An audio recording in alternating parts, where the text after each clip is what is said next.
Geez, it seems like what's old is new again. Here I am talking about real estate, and by God, I thought when I had started Strategic Boardroom that I wasn't going to be talking about landlord coach stuff anymore, and here I am.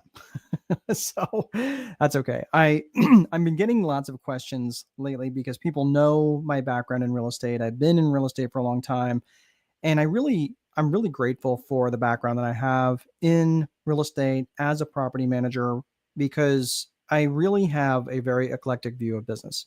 I remember this was back in my second year at Purdue University. I was an accounting student, and we got notified that a local bank was looking for some interns, some people with an accounting background that they were wanting to. I mean, basically, they needed help. They needed help in doing some of the underwriting work for the commercial lending department. So I met with this guy, Greg Springer, who it was interesting because at the time Jerry Springer was very popular, and he was he was quick to make sure that he was not Jerry Springer, he was Greg Springer, and Greg Springer could not have been any more different than Jerry Springer. It was really interesting, really conservative banker. He kind of dressed like the Monopoly guy, really good guy, and he really taught me so much about banking. I'm very grateful for him and just how banking works, not just banking, but lending or not just lending, but banking and overall. And he just really was a great mentor to me. And any question I had, it was always interesting. I would go into his office and he would always take his coffee mug and he would set it down. He had his coffee mug sitting on one of those heaters all the time. Didn't matter when it was. And he drank coffee, fairly regularly. I don't remember if he drank it throughout the day, but we would get there after class, me and this other gal, Michelle. And there was this other guy, I don't remember his name, but he super smart guy. And he just knew how to underwrite numbers, and he was really good. So it was the three of us plus the main underwriting guy there in Regions Bank. And at the time, actually, it was Union Planners. Union Planners was the bank that we were working for. So anyway, there we were, and we were learning how to underwrite commercial loans. And some of these loans, generally, unless it was $500,000, it didn't even hit our desk. So we're looking at loans that were somewhere between 500 to 200. I mean, not 200, but anywhere from 500,000 to $2 to $3 million in credit lines, either credit lines or new mortgage money or anything along those lines. So we were underwriting that stuff. And it was really interesting because that is very relevant to what I learned in business, not just from a banking perspective, because we saw all sorts of different businesses. We saw manufacturing, we saw ag operations, we saw restaurants, we saw real estate development. We saw manufacturing and all sorts of different areas of manufacturing, because where we're at here in Lafayette, Indiana, there are a lot of industries that support Subaru Isuzu, and a lot of industry that supports Caterpillar, and a lot of industry that supports Wabash National Trailer. So it's a really interesting area where we live at here in Lafayette, Indiana. So that's what we would say. The interesting thing about that is when I got started in my own property management business. Now, this was years later. I really hadn't intended to get into property management on my own, but I kind of had to, because I was managing properties on my own and people wanted me to manage their properties because they had no clue what they were doing. And I had made just about every mistake you could possibly make in managing my own properties. So people are like, well, you seem to be doing better than me. Why don't you take my property and manage it for me? So I hurried up and quickly got my broker's license, because in the state of Indiana, you have to be a full broker, not just an associate broker, but you have to be a full, what they called at the time, principal broker. Now they call it a managing broker, but you have to have a full broker's license in order to do property management. Now, who knows? I don't really even know what the law has never been super specific about this, but who knows? Whatever the law is, I've got the top tier brokerage license that you can have, so I'm sure that I'm compliant. But that's the way that is. So someone would ask me today, well, what would it be like to hire a property manager, and what are the normal fees? What do they charge? How do they make money? Do they upcharge? Well, I'm going to try to give you the best answers that I can, because telling you what is typical and telling you what any individual property management company would do from one town to the next is going to be impossible, because everybody does something a little bit different. Is some better, some worse? It's not better or worse as much as how it all fits together. So if you are looking to hire a property manager, this is really, really important. So you can stop and say, okay, wait a minute. Does this make sense? Does this fit my overall vision for what I want to do and the type of clientele that I want living in this particular property? Many of the people that have come to me when they want me to manage their property, they're usually doing it because, or when they were coming to me as a property manager, they were coming to me because they had a property that they couldn't sell. And because they couldn't sell the property, that was a property that they lived in, right? Keep in mind, I had a massive amounts of growth in 2012, 2013, 2014. So properties really weren't selling that great during that period of time. I mean, it was getting better, but not great. By 2014, things have started really pick up. But we were picking up properties. I mean, we were sometimes picking up 2 to 3 a week, and these are single family dwellings, and they were, these people were really, really hurting. So when we were picking up these properties, we're picking up very fast, and we were growing. We were growing extremely quickly. So we were trying to figure out what's the best way to price, how does this work, and everything else. So generally, when people would call us, the first question that they would ask is, what are your management fees? Okay. And I get it. I understand why that is the first question, because that's the only question that they know. It's kind of like, well, I don't know what else to ask, so I'm going to at least ask what it costs. And I get that. I understand why that is. But generally, I'm just going to tell you that management fees are not where management companies make most of their money, at least the ones that know how to do this business well. But it depends, right? If you have a 300 unit apartment building, that's a different bird than you managing a single family dwelling, because there are some management companies that will that will only charge 5 or 6%, but they also charge for on-site, other on-site stuff. So they will charge you a base fee of 5 to 6% of what's collected, plus any additional advertising expenses, plus any additional expenses on top of that. So for many people who are asking me this particular question, many of them have like duplexes, triplexes, usually a smaller portfolio. If you're looking at like a 300 unit apartment complex, that's a different bird. And you got to understand why that's a different bird, because they management companies that size generally have larger staffs, and they do charge a little bit differently. And that usually, something like that, you're talking more like a community manager, where they will have an on-site person, an on-site property manager that basically not stays at the property, but basically is officed out of that property. Like they'll have their own leasing office, they'll have their own main office, and that's generally how they'll operate. So you got to keep in mind that is a little bit different. But if you're looking at a property manager that is managing like single family dwellings, or maybe you've got a duplex or something like that, it's pretty typical to see somewhere between 8 to 12%.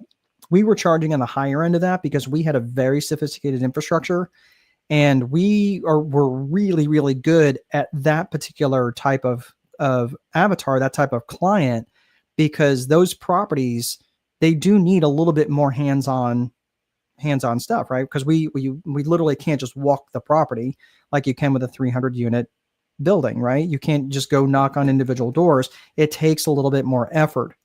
So at least to do it well. So the infrastructure did cost us more, so we charged more. And generally we would charge on the higher end between 10 to 12%.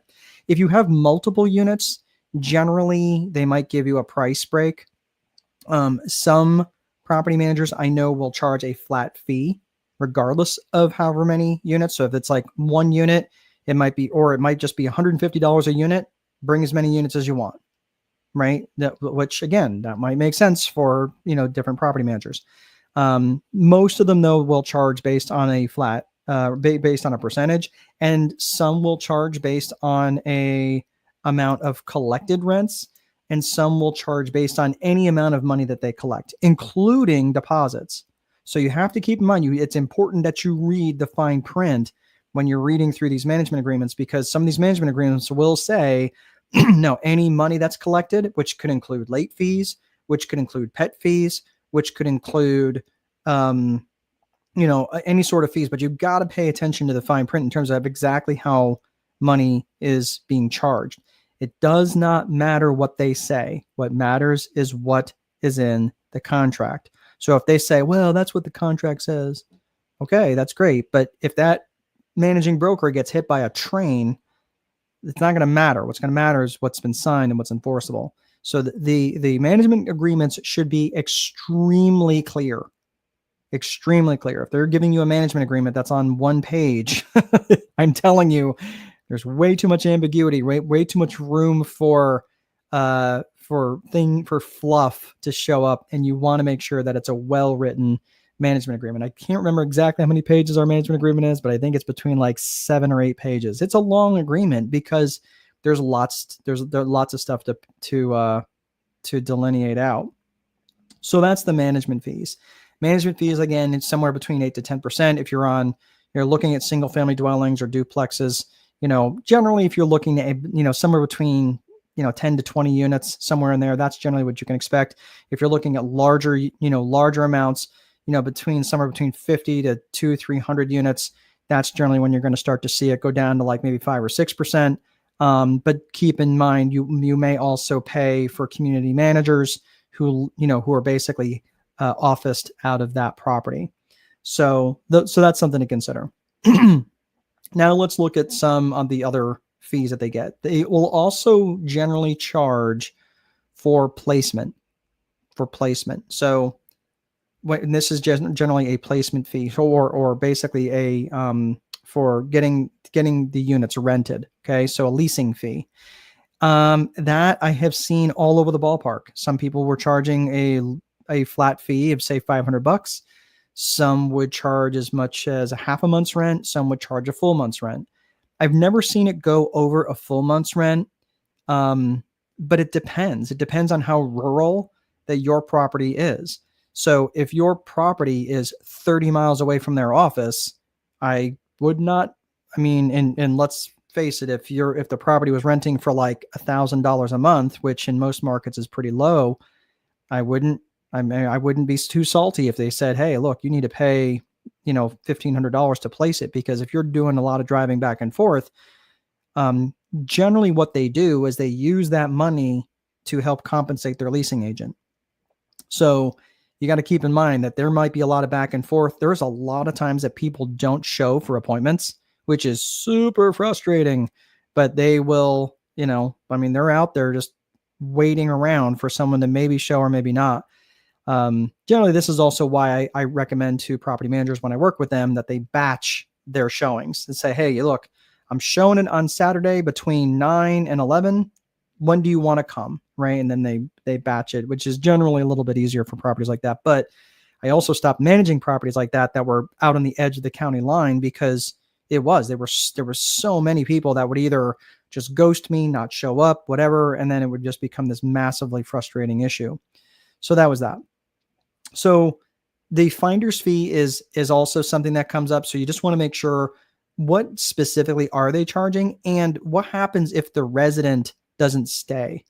So that is something that you might want to pay attention to as well. So are they basically, when they underwrite this person, and let's say they only last 3 months before they get evicted, generally, and of course then the owner has to pay for the eviction as well, but on top, and which gets charged against the security deposit. But my point is that is there a period of time that says, look, we'll guarantee this resident for the term of the lease, which seems reasonable, or is it, for 8 to 9 months of the lease or whatever, right?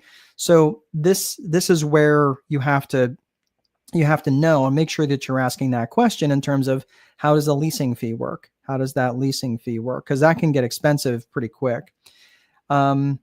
The other place where property managers tend to make money, and this is where I see this happen. And I remember when I got invited to a NARPM conference. Now, NARPM is the North American Residential Property Management Association.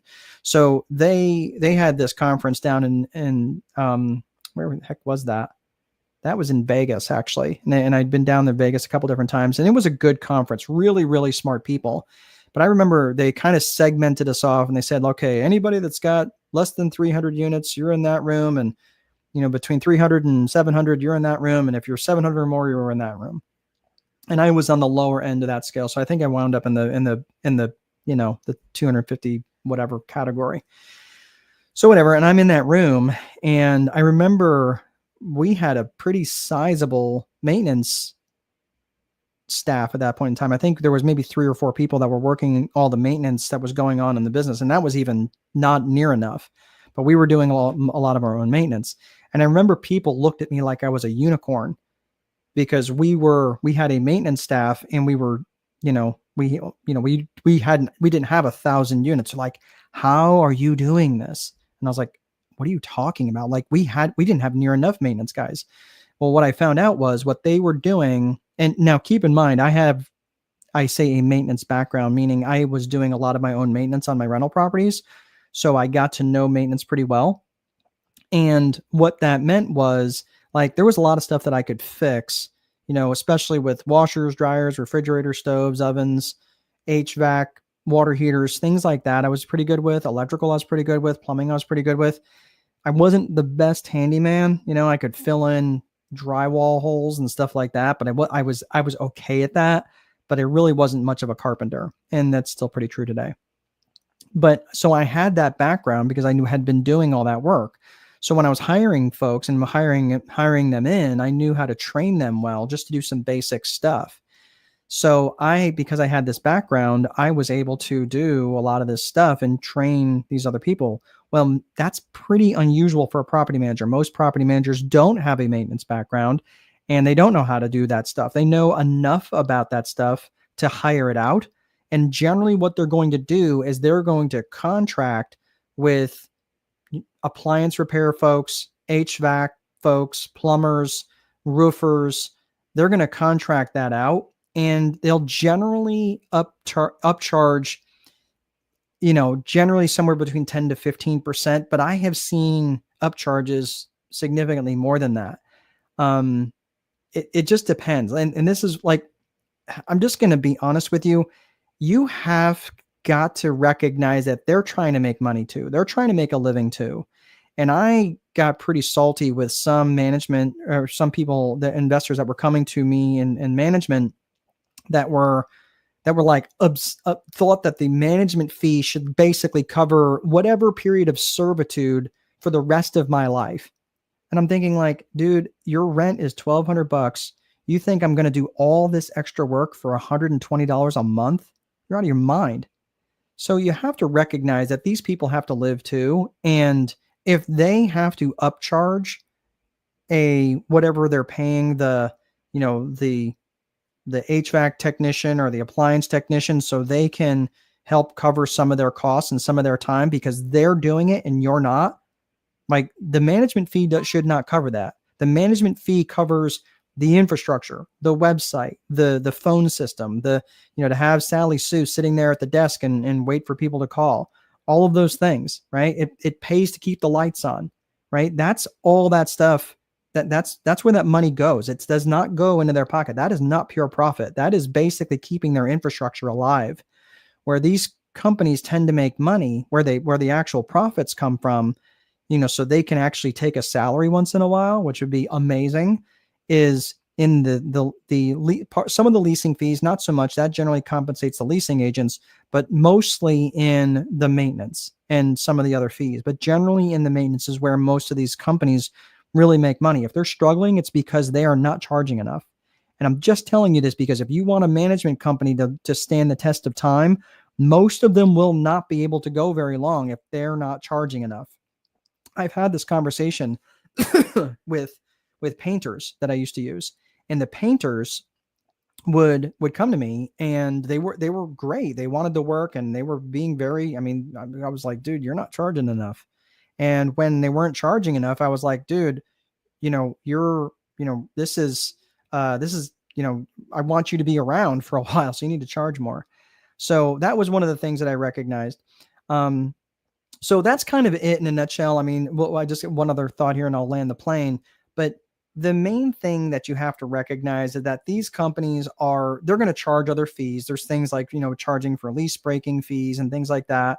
But those are probably the big three is is the management fees, the leasing fees, and then what they charge for maintenance. Now, if they are charging for maintenance and they do have a maintenance staff, they'll generally going to charge by the hour with a minimum charge of 1 hour. So that could be, it could be 49 an hour, could be 79 an hour, could be 109 an hour. It just depends on your area. Generally, if it was me coaching them, I would tell them to charge at least 3 times labor so that they can make some money. So just keep that in mind. But a lot of times they will charge the first hour, regardless of how long that they're there. If they're there for half an hour, they'll still charge that 1 hour. Sometimes they will charge an after hours rate because, that they should. So those are certain things that you just want to be mindful of when you're looking at a management company that might have a maintenance staff that's in-house. And then if they're looking to, like, if they have a garage door vendor, right, they may do a little bit of an upcharge with them, especially if they're doing after hour stuff or something along those lines. But the fact that they were upcharging it, 10, 15%, some of them just kind of keep it all in house and say, hey, we're going to charge it. Or they just charge what they charge as the general contractor, and then they guarantee the work, which I think makes sense too. So however they come across, however they do it, just be mindful that these are people that are generally trying to just make a living. I'm telling you that property management does not make a ton of money. I mean, it does if they've got a lot of units, but generally it can be a really hard job. And keep in mind too is that they've almost got like a baked in the cake conflict of interest. So you have to keep in mind in terms of they're trying to be a good steward of your property, but they're trying to make money. So it's also putting them in a difficult situation too. One final thought is if you are interested in a signed copy of the Time Wealthy Advantage and you live in the domestic United States, you can just go to the link that is in the comments section and you can get that sent to you. And what I will do is I'll send it out. And there's even a 45-minute coaching session if you are interested. So one other quick thing too is if you are a Facebook kind of person, Facebook kind of guy or gal, and you are interested in just joining the tribe, you are welcome to do that. The link is also in the description, and page looks like this. It's the Time Wealthy Advantage, and just don't be a jerk. Again, no jerks allowed. Okay. All right. That is all I have. Thanks for sticking around. I hope you found this helpful. If you did, please like and subscribe. Tell your friends, because if you don't, the terrorists win. See you guys next time.